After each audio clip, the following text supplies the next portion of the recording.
In the quiet town of Oku, Mma Chinyere was known for her unshakable love of money. She was a widow and her wealth barely supported her needs.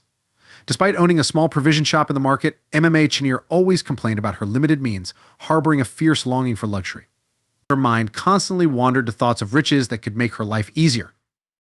Her only son, Chike, was her pride and joy.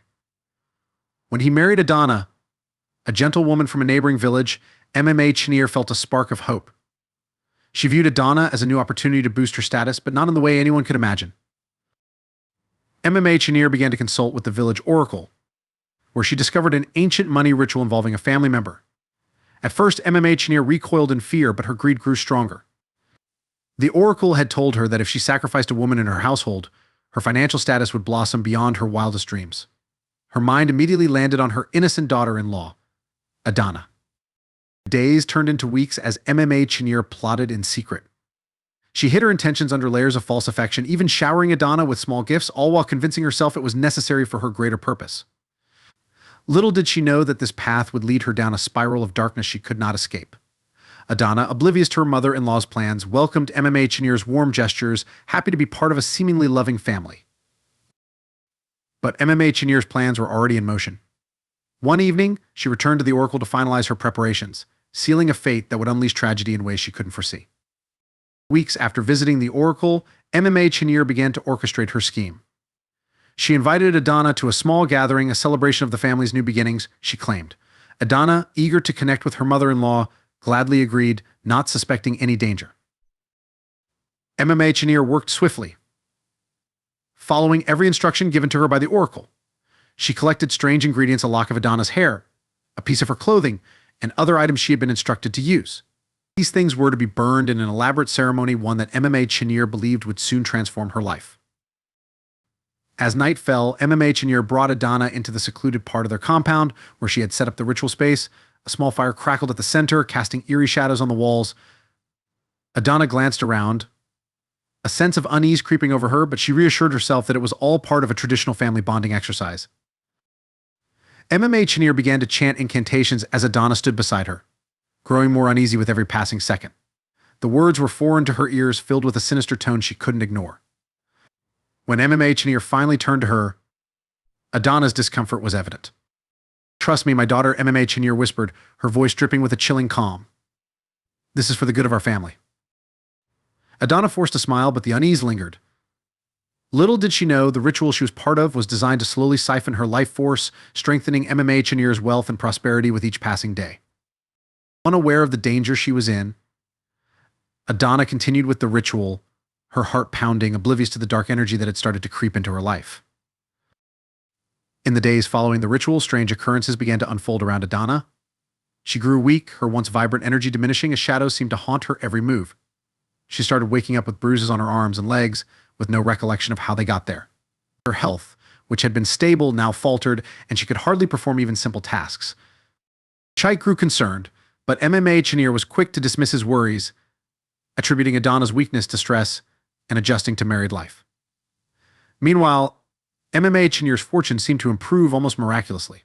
Her small provision shop began attracting more customers, and her profits soared. She purchased new clothes, jewelry, and began flaunting her newfound wealth to the villagers, who couldn't help but wonder at her sudden change in fortune. At first, Mma Chinyere felt justified in her actions. She reminded herself that she deserved this wealth after years of struggling. But she couldn't shake an eerie feeling that clung to her like a dark cloud. She began to experience unsettling dreams, haunted by visions of Adanna's pale face, silently accusing her of betrayal. Adanna's condition worsened, her face hollow, her spirit dim. Chike grew increasingly desperate, even suggesting a visit to the local healer, but Mma Chinyere forbade it. She insisted that Adanna simply needed rest and time to adjust. However, the villagers began to talk, whispering about Mma Chinyere's change in fortune and Adanna's strange illness. Yet, Mma Chinyere was adamant. She would not be swayed, refusing to let anyone stand in the way of her newfound life, not even her conscience. One night, Chike woke to the sound of his wife's labored breathing. He rushed to her side, helpless as he watched her struggle. Adanna's condition had grown so severe that she could barely open her eyes. In the dim light, she whispered, "There's something wrong. I can feel it, I think. Someone is doing this to me." Chike shuddered, dismissing the idea as impossible, but the doubt lingered.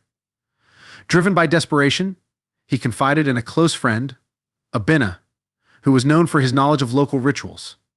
After hearing Chike's concerns, Adanna suggested they seek out a powerful seer in the village who might reveal the source of Adanna's torment. As the men visited the seer, Mma Chinyere sensed that her son was becoming suspicious. Fear and paranoia gripped her, and she began avoiding them. But it was too late. The seer revealed that Adanna's suffering was the result of a dark ritual performed by someone within her family. Shocked, Chike's mind reeled. He refused to believe it, but his thoughts kept returning to his mother, her strange behavior, and her newfound wealth. He confronted Mma Chinyere, begging her to deny it. But her silence spoke louder than words. Overcome with horror, Chike felt his heart break, torn between the love he had for his mother and the betrayal he felt on behalf of his dying wife. Devastated, he vowed to save Adanna, even if it meant going against his own blood. Knowing the truth, Chike took Adanna to a healer who worked tirelessly to reverse the ritual's effects. The healer warned that it would be difficult, as the ritual was deeply embedded in Adanna's spirit. Nevertheless, Chike did everything in his power to aid her recovery, determined to protect her from his mother's twisted greed.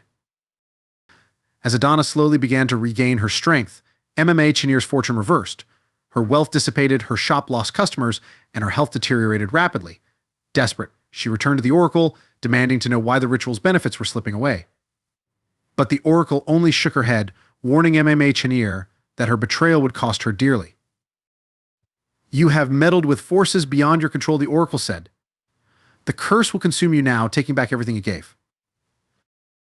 Mma Chinyere returned home in despair, her dreams crumbling into a nightmare. She grew frail, and every night she was haunted by visions of Adanna, her voice echoing through Mma Chinyere's mind, filled with sorrow and betrayal.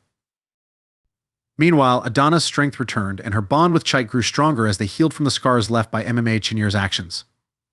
In the end, Mma Chinyere was left alone, her wealth gone, her body ravaged by illness, and her family severed by the consequences of her greed. The woman who had sacrificed everything for riches now had nothing, cursed to live with the guilt of her betrayal until her final breath.